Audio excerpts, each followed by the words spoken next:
దాల్చిన చెక్కలో దాగి ఉన్న వాస్తవాల గురించి మీకు కొన్ని అందించబోతున్నాను.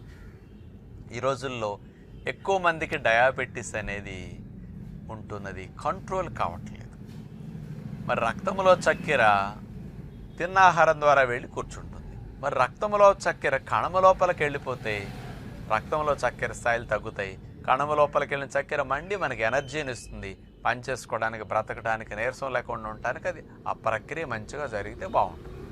కానీ రక్తంలో చక్కెర కణము లోపలికి ఎక్కువ వెళ్లకుండా రక్తంలోనే మిగిలిపోతే చక్కెర వ్యాధి.